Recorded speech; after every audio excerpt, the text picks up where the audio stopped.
ইসলামে একটি শব্দ আছে, জান বাঁচানো ফরজ, অর্থাৎ জীবন বাঁচানোর জন্য আপনি যে কোনো জিনিস খেতে পারেন। এখন আপনি যদি বলেন এই তো ইসলামে মদ খাওয়া অ্যালাউ আছে, তাহলে আপনার বুদ্ধি, আপনার বিচার উপরওয়ালা করবে, আর মাতলামো করলে শাস্তি প্রশাসন দেবে। হিন্দু সমাজে গরুকে মায়ের সম্মান দেওয়া হয়। এই সম্মান দিতে গিয়ে অনেক মানুষ গরুর দুধ ছেড়ে গোবর, মূত্র এইসব গ্রহণ করছে, যে কারণে আজকে গোমূত্র 80 টাকা লিটার পর্যন্ত বিক্রি হয়। তো এর সাপেক্ষে তাদের অনেক ব্যাখ্যা রয়েছে যে প্রতিদিন গোমূত্র সেবন শরীরের পক্ষে কতটা উপকারী, এটা ব্লাড প্রেসার কন্ট্রোল করে, শরীরের অনেক ছোট বড় রোগ নিয়ন্ত্রণ করে, ইত্যাদি ইত্যাদি। চলো, এটা তাদের আস্থার বিষয়, তারা কি খাবে না খাবে সেটা তাদের রুচির উপর নির্ভর করছে, এটা তাদের সম্পূর্ণ ব্যক্তিগত বিষয়। আমার মনে হয় এখানে কারোর ইন্টারফেয়ার করা উচিত নয়। প্রবলেম হয় যখন কোনো মুসলিম ব্যক্তি তাদের এইসব পোস্ট ভিডিওগুলিতে গিয়ে কমেন্ট করে যে আমি গর্বিত, আমি মুসলিম ঘরে জন্ম নিয়েছি, আমাকে এইসব গু গোবর খেতে হয় না, খুব ভাগ্য করে মুসলিম ঘরে জন্ম নিয়েছি, না হলে আমাকেও হয়তো এইসব রিচুয়ালগুলি ফলো করতে হতো, ইত্যাদি ইত্যাদি। তো এর পরিপ্রেক্ষিতে অনেক হিন্দু ভাইও তার কমেন্টে এসে রিপ্লাই দেয়, হ্যাঁ তোরা গোমূত্র কেন খাবি, তোরা তো উটের মূত্র খাবি, তোদের জন্য তো উট আছে, যা সেগুলো গিয়ে খা। আর এটা সত্যি, আরব কান্ট্রিতে অনেক জায়গায় ক্যামেল ইউরিন প্যাকেট করে বিক্রি হয়। এরপর শুরু হয় দুই ধর্মের ফলোয়ার্সদের মধ্যে অকথ্য ভাষায় গালিগালাজ। নিজের ধর্মের প্রশংসা ছেড়ে অন্যের ধর্মকে গাল দেওয়া এরা বেশি স্যাটিসফাইড ফিল করে।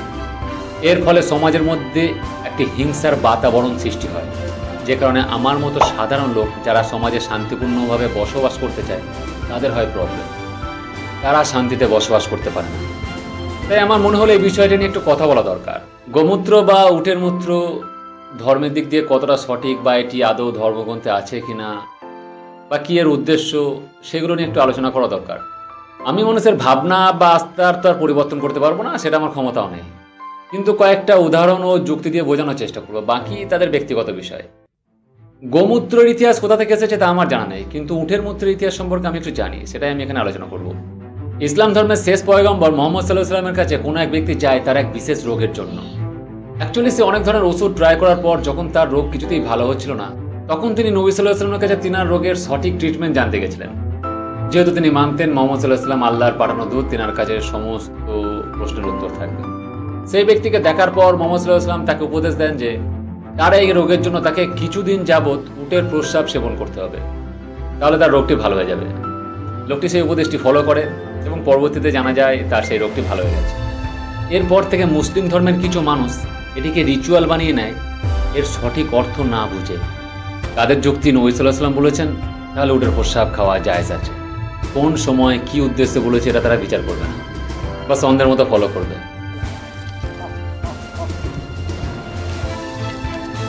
অন্ধভক্ত সব ধর্মেই কম বেশি আছে, এটা অস্বীকার করা যাবে না। যাই হোক, এখন প্রশ্ন হলো ইসলামে উটের প্রস্রাব খাওয়া কি সত্যিই জায়েজ আছে?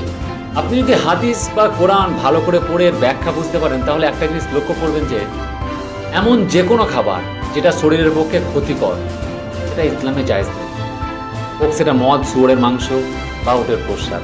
ইনফ্যাক্ট মানুষ যদি প্রস্রাব করে জল ব্যবহার না করে, অর্থাৎ জল দিয়ে তার সামান ধুয়ে না নেয়, তাহলে কবরের সব থেকে বড় শাস্তির কথা ঘোষণা করা আছে।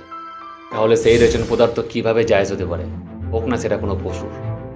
ইসলামে একটি শব্দ আছে, জান বাঁচানো ফরজ, অর্থাৎ জীবন বাঁচানোর জন্য আপনি যে কোনো জিনিস খেতে পারেন। তার জন্য যদি আপনাকে মদও খেতে হয় তাহলেও আপনার পাপ হবে না, কিন্তু সেটা পরিস্থিতির ওপর। এমন পরিস্থিতি যেখানে হয়তো প্রচুর ঠান্ডা রয়েছে, যেখানে আপনি হয়তো মদ না খেলে বাঁচবেন না, এরকম কোনো সিচুয়েশন।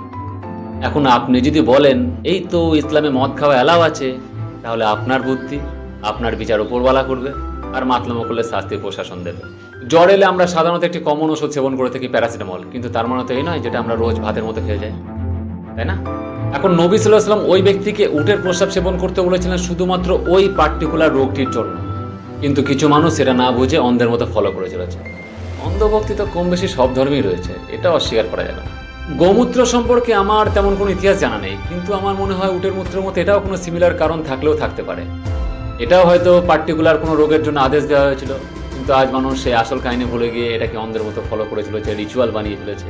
সত্যি বলতে যখন ধর্মের বিষয় আসে, আস্থার বিষয় আসে, তখন মানুষ কোনো কিছু বিচার না করে বা অন্ধের মতো রিচুয়ালগুলিকে ফলো করে চলে। যেমন এই ব্যক্তিকে দেখুন,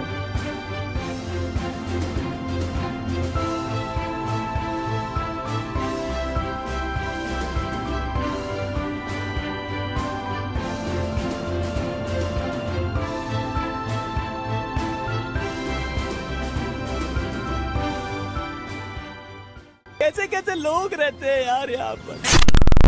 আমার বাবা দাদা ধর্মীয় কোনো কাজ আজীবন করে আসছে বলে আমিও সেটা কিছু না বুঝে অন্ধের মতো ফলো করে যাব, এটা উচিত নয়। ধর্ম সম্পর্কে আমি এটুকু বুঝেছি যে এমন কোনো কাজ যেটা মানুষের ক্ষতি করতে পারে সেটা ধর্ম হতে পারে না। ঈশ্বর প্রতিটা মানুষকে ব্রেন দিয়েছে, সেই ব্রেনে বিচার করার ক্ষমতাও দিয়েছে। তাই আমার মনে হয় ধর্মের প্রতিটা অযৌক্তিকর বিষয়ে প্রশ্ন অবশ্যই করা উচিত, কিন্তু শালীনতার সঙ্গে, কারণ উদ্দেশ্য সঠিক জ্ঞান অর্জন করা, তর্ক করা নয়। ধন্যবাদ।